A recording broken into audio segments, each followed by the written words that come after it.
1 is sun, 2 is shoe, 3 is tree, 4 is boar, 5 is hive, 6 is stick. Hello everyone, welcome back to my YouTube channel Be Authentic. This video is about short tricks and mnemonics for schedules of Indian Constitution.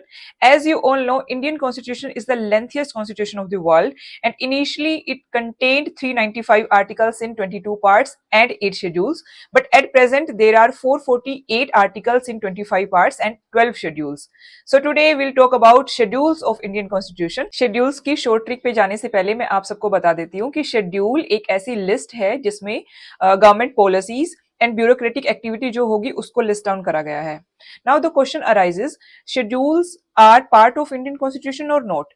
Schedules are very much part of Indian constitution और इनको separate इसीलिए रखा गया था because जो Indian constitution था वो 100 page से ज्यादा का डॉक्यूमेंट हो गया था और उसको एक जगह पे कंपाइल करना बहुत बल्कि हो जाता. जब इंडियन कॉन्स्टिट्यूशन लागू हुआ था 26 जनवरी 1950 को, तो उस टाइम पे 8 शेड्यूल थे, बट उसके बाद 4 शेड्यूल्स को ऐड किया गया. जो फर्स्ट शेड्यूल ऐड किया गया दैट वाज 9th शेड्यूल, वो 1951 में फर्स्ट कॉन्स्टिट्यूशनल अमेंडमेंट के थ्रू ऐड किया गया था. 9th शेड्यूल में जो भी मैटर डाले जाएंगे वो जुडिशियल स्क्रूटनी से बाहर होंगे.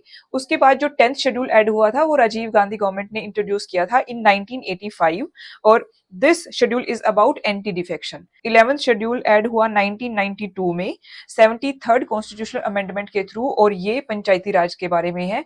और जो आपका लास्ट शेड्यूल है 12th schedule, that is about municipality, that was introduced in 1992 according to 74th constitutional amendment. जैसे मैंने आपको इस वीडियो में बताया था कि how to learn things 4x better, तो इसमें मैंने एक राइमिंग निमोनिक की बात करी थी कि कैसे आप राइम्स बना के चीजों को याद कर सकते हो. तो उसी ट्रिक को हम इंप्लीमेंट करेंगे आज की वीडियो में शेड्यूल्स के लिए. फर्स्ट शेड्यूल के लिए निमोनिक है 1 इज सन. आप इमेजिन करिए कि इंडिया के ऊपर सन चमक रहा है और चमकने से गुजरात से लेके अरुणाचल प्रदेश और कश्मीर से लेके कन्याकुमारी तक वो सारा सन की चमक से मेल्ट हो गया. मेल्ट होके हमारी सारी टेरिटरी एक साथ घुल मिल जाती है. तो first schedule is about territory of India. Second schedule mnemonic is 2 is शू.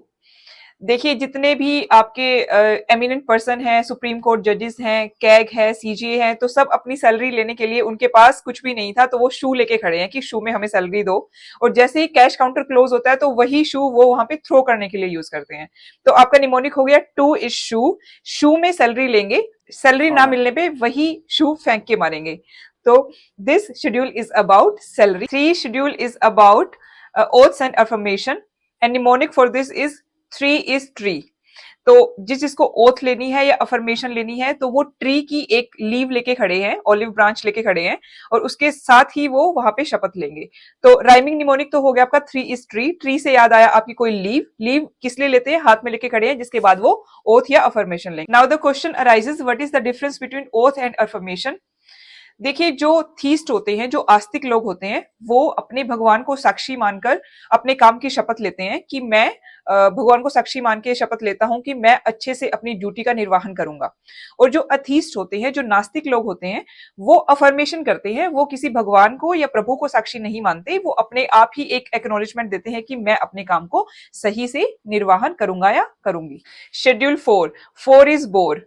तो आप इमेजिन करिए जितने भी लोग बोर पे बैठे हुए हैं और वो फाइट कर रहे हैं कि उनके स्टेट और यूनियन टेरिटरी का जो पार्ट है वो राज्यसभा में ज्यादा से ज्यादा होना चाहिए.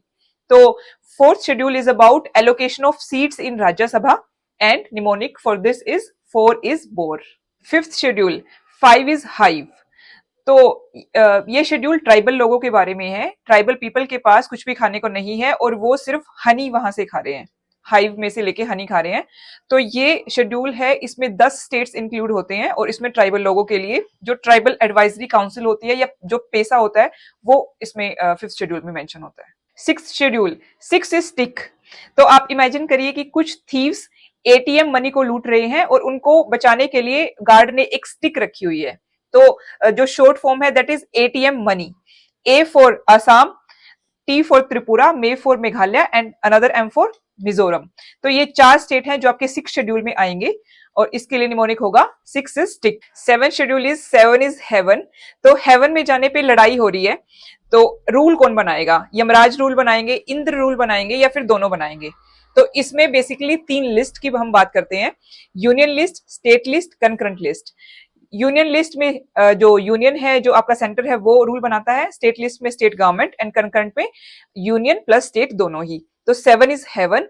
हेवन के बाद 3 लिस्ट निकली और 3 लिस्ट है आपकी यूनियन, स्टेट एंड कंकरेंट।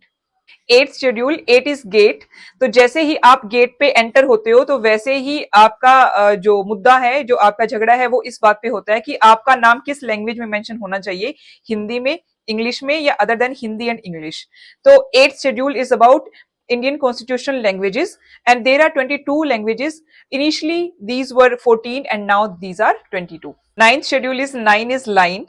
जब इंडिपेंडेंस के बाद जमीनों को लेने के लिए सरकार को एफर्ट्स करने पड़ रहे थे और लोग विलिंग नहीं थे अपनी जमीन को देने के लिए, तो तब एक लाइन ड्रॉ कर दी गई थी कि आपके जो भी मैटर होंगे जो 9th शेड्यूल में डाले जाएंगे उस पर जुडिशियल स्क्रूटनी नहीं करी जा सकती। हालांकि बाद में इसमें संशोधन हो गया, अमेंडमेंट हो गया, और अब इसमें जुडिशियली रिव्यू करा जा सकता है। और इसमें वो मैटर जो आएंगे, ये पंचायती राज को एबोलिश करने के लिए करा गया था कि उसमें जितने भी डेवलपमेंट के प्रोग्राम होंगे और जितनी भी इसमें लैंड चाहिए होगी, तो उसके लिए कोई डिनाई ना कर सके, और उस मैटर को 9th शेड्यूल में डाल दिया जाता था ताकि जुडिशियल एक्टिविटी भी कोई इसके रिगार्डिंग ना हो।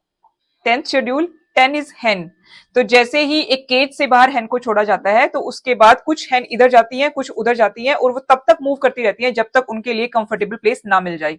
तो ऐसा ही इंडियन पॉलिटिक्स में होता है। लीडर कभी दूसरी पार्टी में जाते हैं, कभी दूसरी पार्टी में जाते हैं। तो ये जो दल बदलू चीज होती है, ये आपके 10th शेड्यूल में आती है, एंटी डिफेक्शन लॉ। और इसको इंप्लीमेंट करा गया था 1985 में 52nd कॉन्स्टिट्यूशनल अमेंडमेंट के थ्रू। इसमें कुछ रिस्ट्रिक्शंस लगाए गए थे, अगर आप पार्टी चेंज करते हो और कितना पोर्शन आपका पार्टी का चेंज करने के बाद आपके डिसीजन जो है वैलिड नहीं रहते। तो इसके बारे में अगर आपको डिटेल से वीडियो चाहिए कि मैं आपको एंटी डिफेक्शन लॉ समझाऊं, तो आप मुझे कमेंट बॉक्स में लिख सकते हो और मैं इसको डिटेल में आप लोगों को बताऊंगी। 11th एंड 12th शेड्यूल के लिए निमोनिक है PM, prime minister. 11th schedule के लिए P is for panchayat, and 12th schedule के लिए एम फॉर म्युनिसिपैलिटी। तो पंचायत के बारे में 11th शेड्यूल, म्युनिसिपैलिटी के बारे में 12th शेड्यूल। तो ये थे आपके शेड्यूल्स। कैसे लगे आपको शेड्यूल्स की वीडियो, निमोनिक आपको कैसे लगे? एक बार अगर आप इसको ध्यान से पढ़ लोगे और फिर रिवाइज कर लोगे इसको 1.5x पे करके, तो आप शेड्यूल्स को कभी भी नहीं भूलेंगे। तो चलिए वीडियो को एंड करने से पहले मैं एक बार फटाफट आपको रिवाइज करा देती हूँ। Schedule 1 is sun, 2 is shoe, 3 is tree, 4 is bore, 5 is hive, 6 is stick, 7 is heaven, 8 is gate, 9 is line, 10 is hen, and 11th and 12th are PM, Prime Minister। तो कैसे लगी आपको इंडियन शेड्यूल्स की ये video? मुझे comment box में please लिख के बताइएगा, और इसको लाइक करें, शेयर करें और सब्सक्राइब टू माय चैनल। और अगर आपको पॉलिटी के किसी भी टॉपिक पे डिटेल्ड में वीडियो चाहिए तो आप मुझे कमेंट बॉक्स में लिख सकते हो। मैं आपको पॉलिटी टॉपिक वाइज या फिर चैप्टर वाइज भी टीच कर दूंगी। Thank you so much, have a nice day, जय हिंद, जय Bharat, and please subscribe to my channel. Thank you.